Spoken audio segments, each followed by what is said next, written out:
mais uma aula sobre o sistema operacional Linux e agora falando sobre sistemas de arquivos usados no sistema operacional Linux. Em primeiro lugar, o que é um sistema de arquivos? Observa como é bem simples.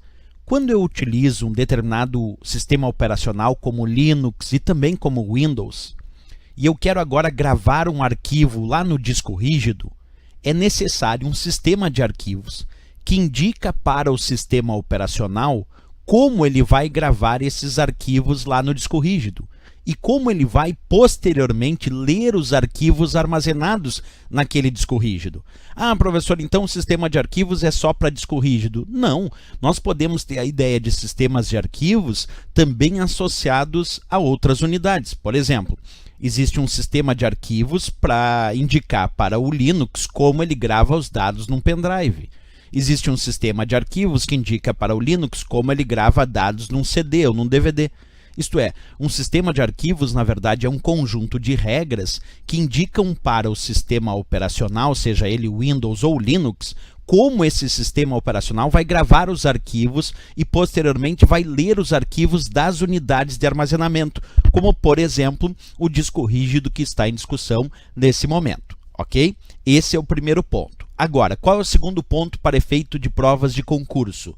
Que o Linux costuma usar por padrão sistemas de arquivos diferentes daqueles que estamos acostumados dentro do Windows. Por exemplo, é muito comum as provas de concurso indicarem que os principais sistemas de arquivos utilizados pelo Windows são o NTFS e o FAT32, embora existam outros, é claro.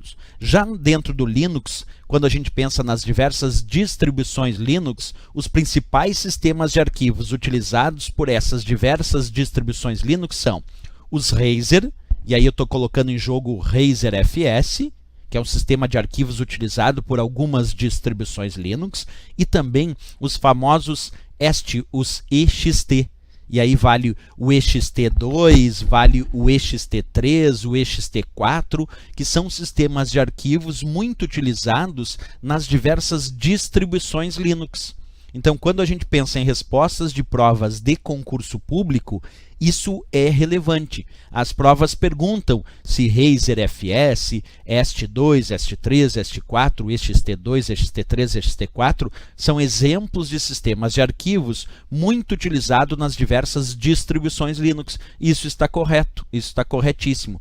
Quando ele fala sobre NTFS e FAT32, aí são exemplos de sistemas de arquivos muito utilizados no Windows. No Linux, esses eu posso garantir que são aqueles mais cobrados para efeitos de provas de concurso como sendo sistemas de arquivos usados pelo Linux. E sempre lembra a resposta. Um sistema de arquivos são as regras que definem como o sistema operacional, como o Linux, vai gravar esses arquivos lá no disco rígido e como ele vai organizar esses arquivos do disco rígido e posteriormente ler esses arquivos do disco rígido novamente.